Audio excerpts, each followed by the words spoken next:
This didn't sound like a joke, and it definitely didn't look like coincidence. When 50 Cent opened his mouth this time, the internet didn't just laugh, it froze.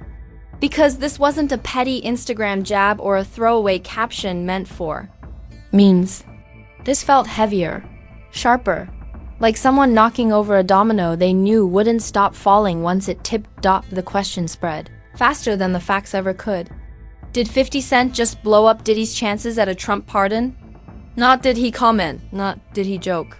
But did he actually interfere by dragging things into the light at the worst possible moment? And the timing made it feel less like comedy and more like calculation. Screenshots flew. Old interviews resurfaced. People started connecting dots like it was a crime board in a Netflix documentary. Because in hip-hop, beef is one thing, but when politics power and pardons get dragged into the mix, it stops being entertainment and starts looking dangerous. This wasn't just 50 being 50. This felt like a chess move wrapped in sarcasm.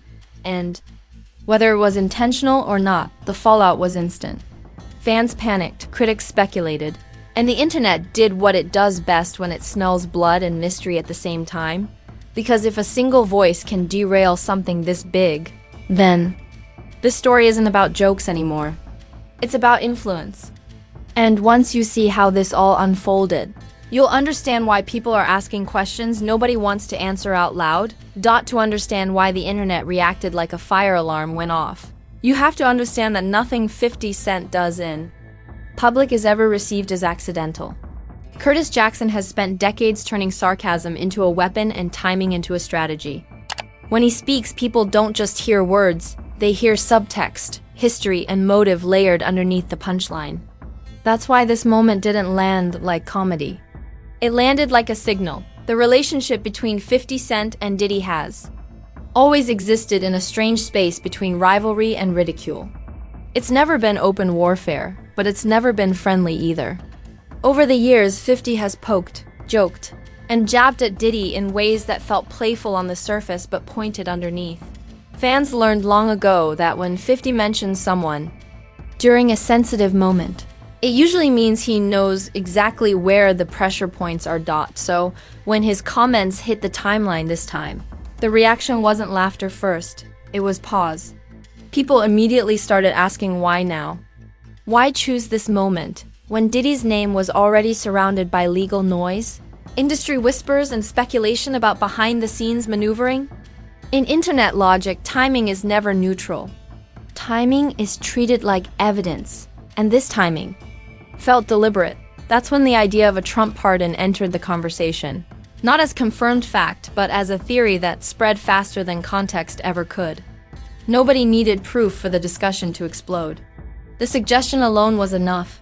Fans started asking whether visibility could be dangerous, whether public controversy could complicate private conversations, and whether 50 Cent had just dragged something into the light that needed darkness to survive. The way the comment was delivered made everything worse.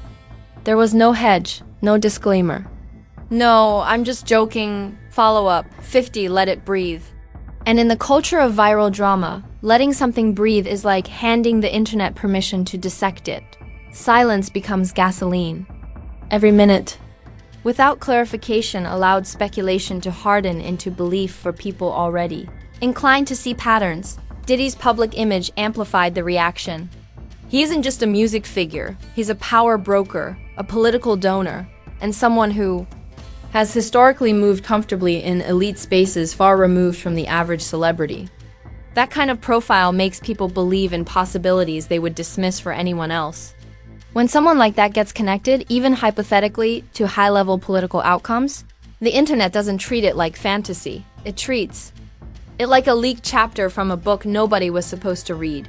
What really sent the narrative into overdrive was 50 Cent's reputation for knowing things before others do. Fair or not, he's built a persona around being one step ahead of the story, hinting without confirming and watching reactions unfold. Fans began resurfacing old moments where he joked about situations that later turned serious. That history made people read his words as more than commentary. They read them as provocation with purpose. The conversation quickly shifted from entertainment to influence. Could one person's public comments actually affect something as private and controlled as a pardon process? Legal experts would say, no, the internet said maybe. And in the court of public opinion, maybe is enough to keep the story alive. The idea that optics alone could matter made the situation feel fragile, as if the wrong spotlight could collapse something quietly being discussed elsewhere. Diddy's lack of immediate response became its own storyline.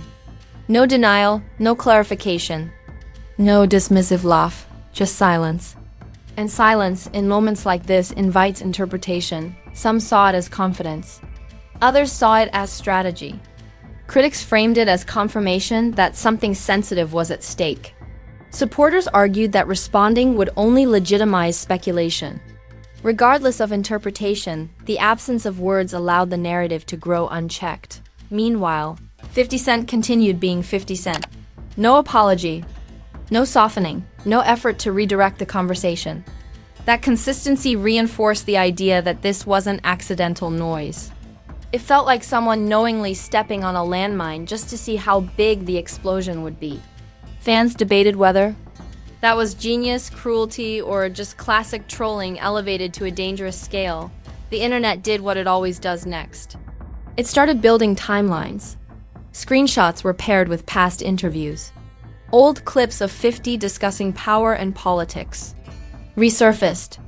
People began drawing lines between unrelated events, stitching together a story that felt coherent even if it wasn't proven. Logic took a backseat to narrative momentum, and the momentum was strong. What made the situation particularly volatile was how it blended worlds that rarely collide so openly. Hip-hop beef is one thing, political consequence is another.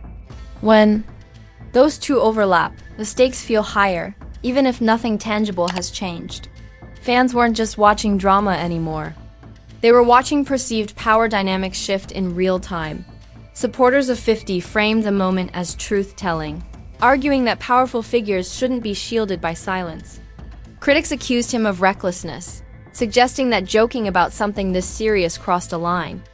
Neutral observers watched with fascination, knowing that whether or not anything was actually blocked, the damage to optics had already been done. The most uncomfortable realization was this. Even if the theory was completely false, the conversation itself had power. It forced attention where discretion might have been crucial.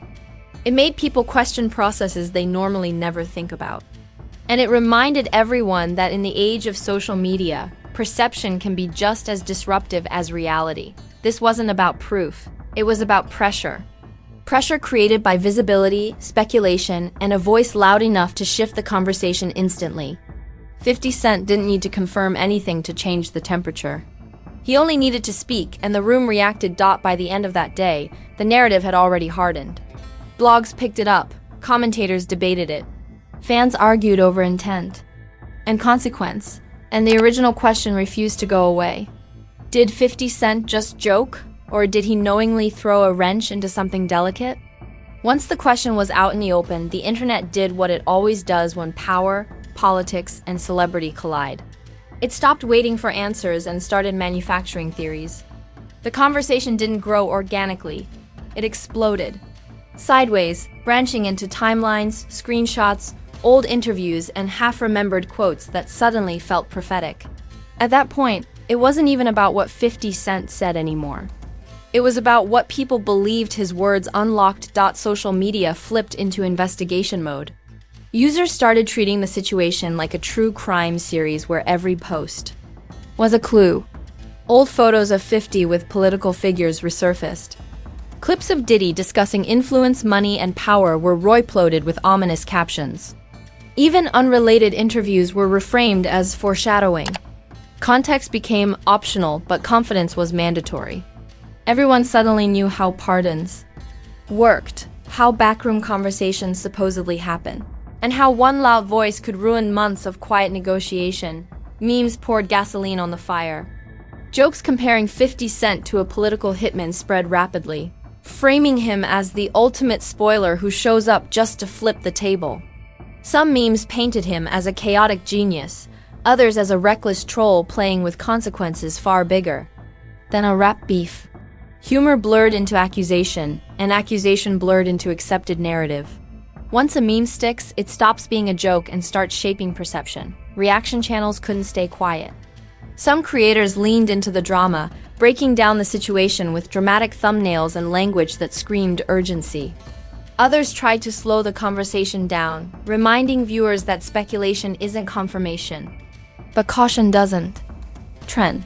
Heat does. And the hotter the takes became, the more the algorithm rewarded escalation. Celebrity reactions added another layer of chaos. Not direct statements, but vague posts. Cryptic captions about loose lips, timing, and knowing when to speak. None of them named names, but everyone knew what the subtext was. Those posts made the theory feel less like internet fantasy, and more like something people behind the scenes were nervously watching unfold. What truly fueled the fire was how believable the narrative felt to people who already distrust powerful figures. Diddy's long-standing image as an untouchable mogul made the idea of political maneuvering feel plausible, even without evidence. In the public imagination, wealth plus influence equals access. So when access became part of the rumor mill, disbelief wasn't the default. Suspicion was. Meanwhile, 50 Cent continued doing what he does best. Nothing. No clarification. No explanation. No attempt to shut the conversation down. That silence was interpreted as confidence by supporters and recklessness by critics. Either way, it kept him at the center of the storm without him needing to say another word. Every hour he didn't respond, the theory grew teeth. Diddy's silence was even louder. In moments like this, people expect denial if something is baseless. The lack of one allowed speculation to thrive. Fans debated whether responding would legitimize a false narrative or whether staying quiet meant something sensitive was at stake. Silence became a Rorschach test where people saw whatever confirmed their bias. The story also reignited broader conversations about accountability and power. People weren't just talking about Diddy or 50 anymore. They were talking about how influence works in America, who gets protected and who gets exposed. The alleged pardon became a symbol rather than a fact, representing everything people suspect happens behind closed doors. 50's comments were treated as a crack in the wall, even if no one knew what was actually on the other side. Online debates grew more aggressive. Some accused 50 of endangering something serious just for entertainment, framing his behavior as irresponsible given the stakes. Others praised him for dragging powerful figures into the open, arguing that secrecy is exactly what allows corruption to thrive. Both sides believed they were defending principle. Even though they disagreed on what that principle was, journalists and commentators tried to inject reality checks into the discussion, explaining how pardon processes typically work and how unlikely it is for public comments to directly block anything. But logic struggled against virality. The idea of disruption was more compelling than the mechanics of governance. People weren't watching a civics lesson. They were watching a spectacle. The narrative kept mutating. Some claimed 50 knew something specific. Others said he was simply reckless. A few suggested the entire situation was overblown and would fade quickly. But fading never happened. Each attempt to dismiss the story only fed it, because dismissal itself became content. Why? Are they trying to shut this down? Became the new question. What made this moment especially volatile was how it blended entertainment with consequence. Fans are used to watching celebrity beef without real-world impact. This felt different. The possibility that a joke could affect legal or political outcomes raised the stakes, even if that possibility was slim. The perception of risk made the story sticky. As days passed, the speculation began affecting how people talked about both men. 50 Cent was framed as either dangerously powerful or irresponsibly loud. Diddy was framed as either unfairly targeted or suspiciously protected. Neither framing required proof. It only required repetition. And repetition is how narratives become reality online. By the time the frenzy reached its peak, the original facts were almost irrelevant. What mattered was the story people told themselves about influence, timing, and intention. 50 Cent had become the symbol of disruption. Diddy had become the symbol of untouchable power. Whether either symbol reflected truth didn't slow the momentum, and that's when the real consequence emerged. Even if nothing was actually blocked, delayed, or affected, the perception alone reshaped public opinion. Optics shifted. Conversations changed. And in a world where reputation operates on belief rather than verification, that shift mattered. The internet wasn't just watching anymore, it was invested. And once people are invested in a theory that mixes celebrity, politics, and power, they don't let go easily. They wait for fallout. They wait for confirmation. They wait for the next move. When the noise finally slowed, the consequences didn't disappear, they crystallized. This wasn't a moment that ended with a punchline or a post getting buried by the next trend. It lingered because it touched something bigger than ego or entertainment. The story rewired how people talked about influence, silence, and the cost of visibility. Whether anything tangible was altered behind closed doors almost became secondary to the fact that the room felt different afterward. For 50 Cent, the aftermath looked familiar but heavier. He's been labeled many things over the years, but this time the label shifted from troll to disruptor. Supporters framed him as someone unafraid to challenge power publicly, even if the challenge came wrapped in sarcasm. Critics argued he crossed an invisible line by injecting jokes into a space where discretion matters. Both sides agreed on one thing. When he speaks, he can tilt a conversation without raising his voice.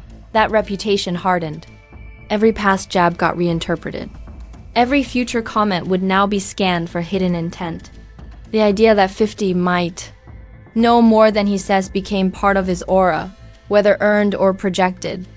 In a culture that thrives on mystery, projection is power. And power, once assigned, is hard to take back. Diddy's position grew more complicated by the hour. Silence, which often works in standard celebrity controversies, didn't land the same way here. The lack of a firm denial left space for suspicion to breathe. Supporters insisted that responding would have legitimized a baseless rumor. Skeptics argued that clarity would have ended the speculation instantly. The debate revealed a truth about modern optics.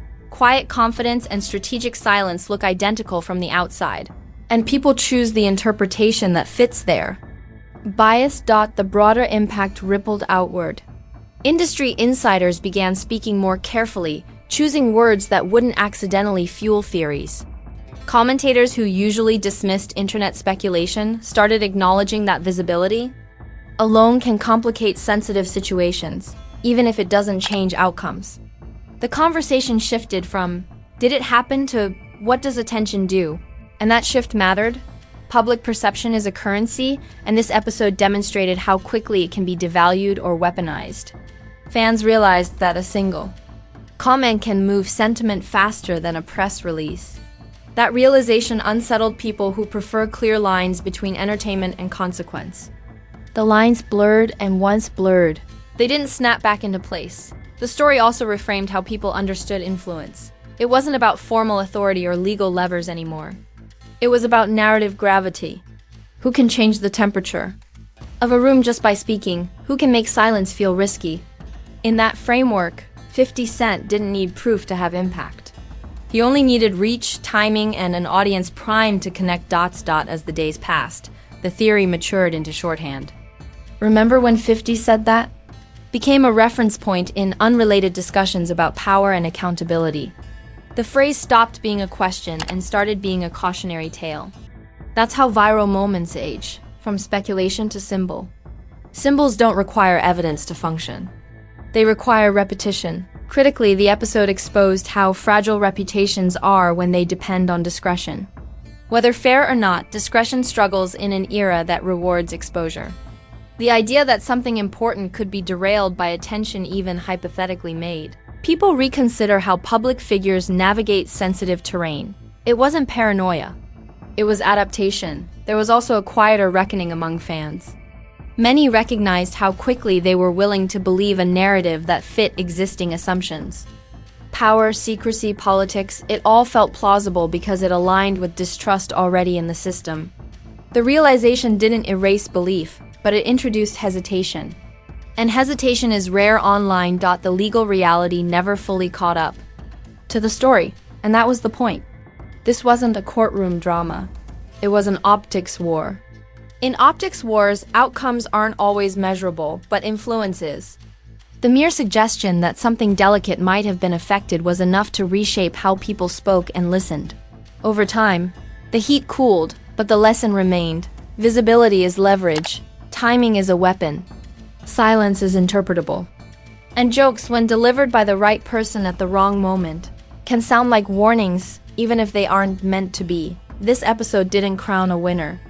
It didn't deliver confirmation or closure. It did something more disruptive. It changed expectations. People now watch for the second-order effects of speech, not just the speech itself.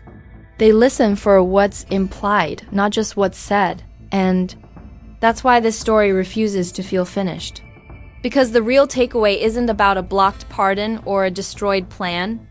It's about how quickly narratives can tilt when influence meets timing. It's about how power reacts to attention.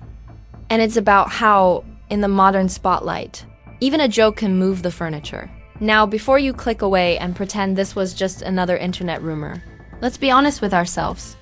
You stayed because this story wasn't just messy, it was unsettling. It blurred the line between jokes and consequences, between celebrity beef and real-world power. Whether you think 50 Cent was trolling, warning, or just being 50, one thing is undeniable. The conversation changed the moment he spoke. So now I want to hear from you. Drop your take in the comments and don't play it safe. Do you think 50 knew exactly what he was doing, or did the internet take a joke and turn it into a full-blown political thriller? Did silence protect Diddy, or did it make the speculation worse? And do you believe attention alone can actually derail something powerful people want kept quiet? Say it loud. Because the comment section is where the real trial happens. And smash that like button like it owes you money and try to dodge the payment. That one click tells the algorithm you want more deep dives, more uncomfortable questions, and more breakdowns that make celebrity drama look like child's play. If you're new here, hit subscribe right now. Because stories like this don't come with press releases, and this channel stays ready when the internet starts whispering too. Loud to ignore. Turn on notifications so you don't miss the next move, the next quote, or the next moment where one sentence flips the entire narrative. Around here, we don't wait for a confirmation to ask the hard questions. We track power, timing, and intent while everyone else is still arguing about headlines. Because in today's world, influence doesn't need proof to make noise. It just needs the right voice at the right moment. This is Fame Blueprint, where power gets examined, narratives get broken down, and nothing stays hidden for long.